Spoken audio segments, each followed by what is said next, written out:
Danny Flexent here for Seconds Out with two of the famous three fighting Walsh brothers, the twins, of course, Liam and Ryan. Both got fights coming up. Ryan, we'll start with you because we're here for the press conference for the MTK Golden Contract semi-finals. You got the golden ball, which you didn't expect, and you picked, I thought it was a bold choice. I said this on social media yesterday. You picked Tyrone McCullagh, who's never been beaten, who's very slippery, and there's no real blueprint on how to beat him. No, I agree with you. He's certainly... I don't think there was an easy choice. I think it was a snap choice, but on reflection, when I'm looking, I'm thinking, well, yeah, think about it. You've got two guys there who you've got a lot more footage of. You know really what they're about. We don't really know what Tyrone's about. I think Jamie Conlon there, when he was assessing the whole shot, said it all perfect.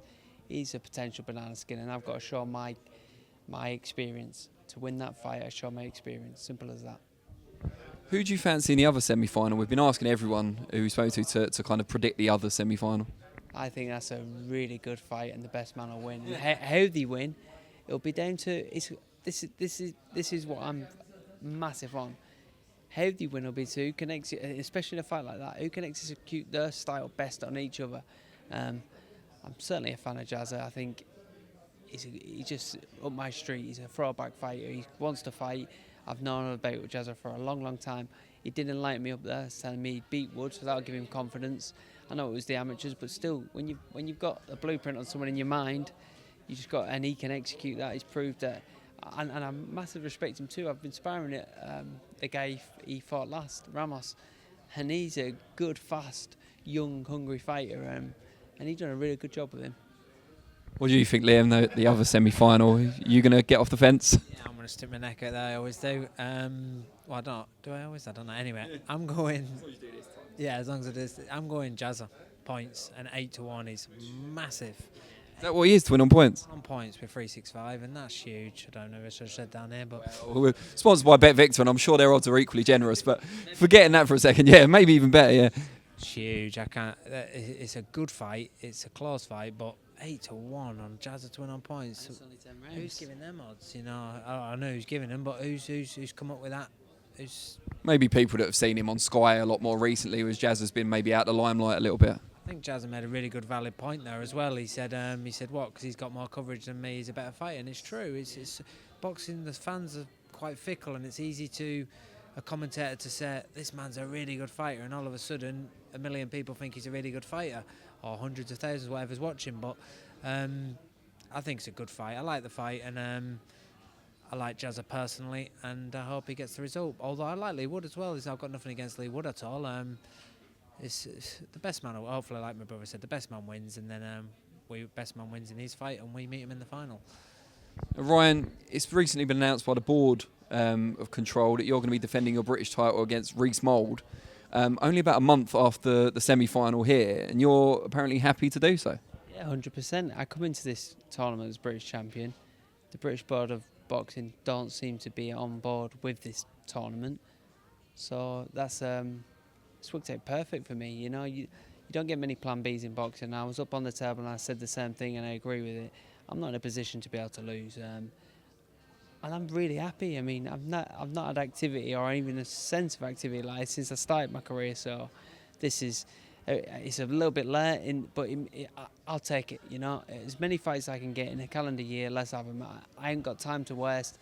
I'm constantly training. I'm fit and ready. So it's only ever been a case of making weights. That's it. So if you're going to only give me 5 weeks, that's brilliant. But although I will enjoy Pancake there for sure this year. Well, you're used to kind of fathoming out fighter styles in 3 days' notice thanks to this tournament. So I guess it'll be a bit of a luxury having 5 weeks for Reece Mould. A massive luxury. I mean, there's plenty of footage. Sky, I've done I think that's BT actually, isn't it? I think, but I have seen enough of him to understand. And it's another undefeated fight. I'm going from one undefeated fighter here to another undefeated fighter. So yeah, I'm more than game. And Liam, you're back out in April, of course, after a very impressive performance last time out against Maxie Hughes. All right, a moderately impressive performance against Maxie Hughes. How do you assess your performance against Maxie Hughes? Average, but you've got to give Maxie credit because he done the right things, fought when he needed to fight, looked after himself, was cute.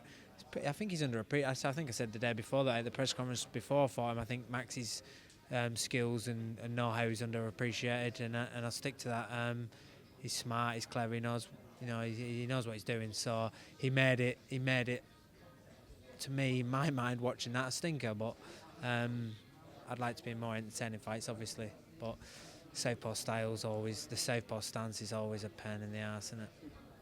Are you looking for another little step up in quality for the next one? Is it still going to be at lightweight? That's what I'd prefer. Yeah, I'd prefer a little step up again. I'd like to do. We're looking now. We're approaching 3 years since Javonta.